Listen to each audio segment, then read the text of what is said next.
Light novel readers, rejoice. So we got a new image for season 3 a few days back. A trailer about 2 months ago, and I really want to talk about it with all of you. I've been working really hard on the script for the next video in my light novel versus anime series, and I've been pretty strict about no spoilers in the comments for all my videos so far. But I really don't think I'll be able to hold out until I finish the series. I'm just that excited. So, with the new light novel release this month, and with the request for me to delve into light novel material, I figured I'd make this low-effort video for those who might just want to hear me talk about Ascendance of a Bookworm light novel content. So, I'm going to talk about next season, my predictions on what it'll cover, what it might leave out, and scenes that I am most looking forward to them adapting. Anime only people, sorry, but I suggest you leave and not read the comments because light novel spoilers will abound from this point on. Okay, are the anime onlys gone? Alright, let's do this, people. So, based on official communications, we know that this season will for sure finish part 2 of Ascendance of a Bookworm, Apprentice Shrine Maiden. That is 2 books, which checks out as the anime takes about 5 or so episodes to cover the content of 1 light novel volume, which means that this will probably be a 12-episode series. So let's start with a light novel recap of these 2 books. Season 2 ended with Ferdinand synchronizing with Mine and visiting her dreamlike world, learning the truth of Urano and how it is that despite Mine's young age, she has so much weird knowledge. The prologue of Part 2, Book 3 begins with a talk that Ferdinand has with Karlstedt, which I love so much because Karlstedt has a far keener insight on Ferdinand and his feelings that perhaps Ferdinand has of himself. We learn that despite himself, Ferdinand has grown attached to our little gremlin, and Karlstedt finds it even more surprising that a small child like Mine has also gotten attached, or at least trusts, the cold and merciless Ferdinand. For those of you anime-only people who are still sticking around for some ungodly reason, you should really go and check out this chapter. It's really great. And go away. Seriously, this is my last warning. Anyway, due to some suspicious activity from the Ink Guild, who is blatantly investigating Mine at the behest of some unknown noble, it is decided that Mine will begin to live in the temple earlier than expected, and is given Damiel as her guard. This forced early separation from her family affects Mine greatly. She feels a strong sense of isolation, and as the blizzards stop her from seeing her family and friends at all, she follows around Ferdinand like a lost duckling for emotional support, and he begrudgingly takes up the role of being the hug giver. To make matters worse, discussion of her being adopted by Karlstedt brings about a crisis where her mana almost goes out of control and Ferdinand needs to intervene. They have a serious talk where Ferdinand strikes a compromise. She will be adopted, not now, but only at the age 10, or else she will be executed. And all I have to say is, dang Ferdinand, we get it, it's dangerous for her to go on a mana rampage, but man, that's really harsh. Now, winter means mana dedication, so she spends quite some time and effort pouring mana onto the chalices at the temple, which are super important for spring prayer, encountering that horrible high bishop in the process as well. During spring prayer, she travels around Ehrenfest for the first time. It is during this time that she meets the wild and uncontrollable blue priest Sylvester. They encounter some trouble on their tour, which leaves her bedridden after using so much mana protecting her retainers and giving blessings to Karlstedt and Sylvester as they attack their enemies. The blue priest Sylvester demands a tour of the orphanage when they get back and expresses a wish to go out hunting in the forest with the orphanage children. He gives Mine a protection amulet and tells her to keep it on her at all times and to stamp it with her blood if she's ever in trouble. When Mine finally goes home, it is just in time for her baby brother to be born. She rejoices when he is born safely, closing out the 3rd of the 4 books in Apprentice Shrine Maiden.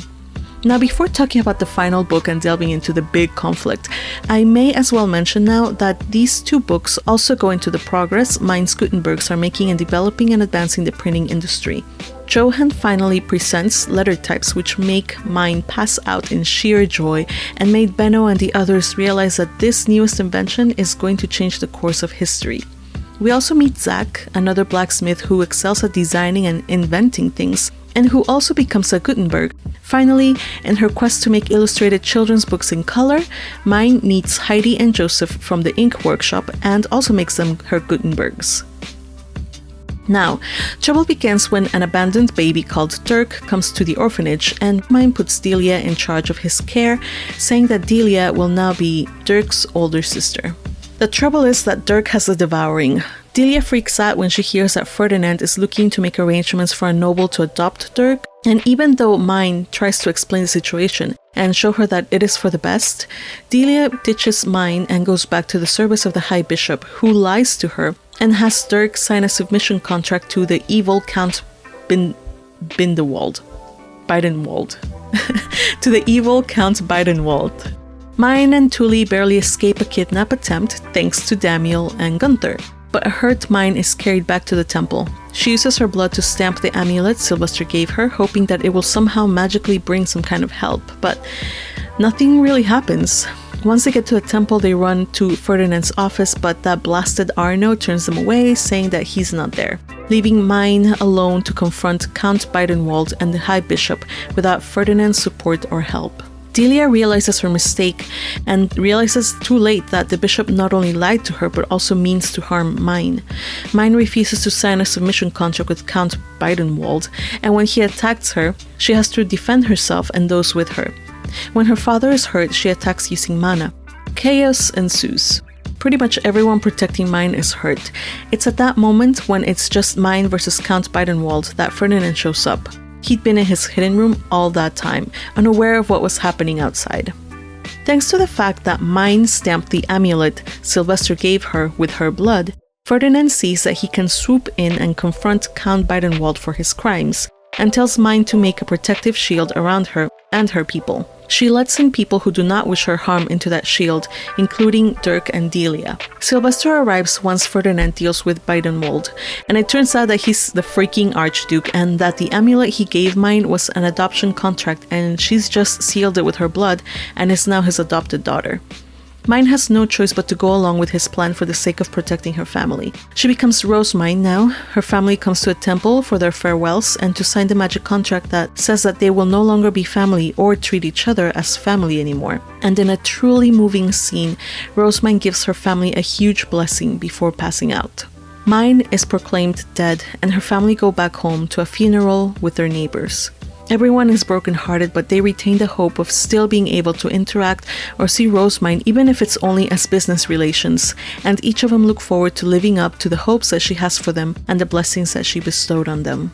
But life goes on for Mine, or rather Rose Mine, the adopted daughter of the Archduke. She becomes a High Bishop, and her attendants and her new family prepare for her new life in the noble district. She is to live at Karsted's mansion before being baptized again as a noble and then adopted. But, of course, that is for the next book. Of course, we all hope that they adapt part 3, but in my honest opinion, the chances of that happening in this season are very slim, as this is actually a perfect stopping point. Now, what I would love to see animated is Rose Mine's baptism day. In fact, if that were part of the final episode, that would be a really nice way to finish the series. You get that emotional part where you think she's doing fine, but breaks down when Ferdinand gives her the hair stick that her family made for her, and he ends up having to be the one to give her the emotional support again. The way I imagine it, there will be this awesome scene where the doors open and she walks in with her new adopted family in a huge room full of nobles, and then does this huge blessing. Oh my, I would really love to see that. The question remains, however, whether they will adapt past the end of part 2 of the light novels. Will we get a season 4, 5, 6, and so on that covers the events in part 3 and 4 and eventually part 5? I honestly do wish they would. I really want to see Ferdinand's Hartspiel concert as well as the creation of Lessie. I want to see the collection of all the ingredients for her healing potion. I want to see our beloved airhead Angelica, as well as Elvira, Hartmut, Philine, and the rest of all these lovable characters. I want to see our beloved Rose Mine kick ass at the Royal Academy, but in all honesty, I don't think they will adapt past the end of Apprentice Shrine Maiden. After all, animes are usually made to drive more book sales and Blu-ray sales. And as far as I can tell, the Japanese light novels are already in the last part of the story, and it will be completely published soon enough. I can't speak about Blu-ray sales because I'm not sure how those are selling. which is why it's super important that if we want our anime to continue, that we continue to support the author as best as we can. I'm more than perfectly happy to be proved wrong in the end, but honestly, I'm not really holding out much hope for a season 4. That is why it's important that they really do good on season 3.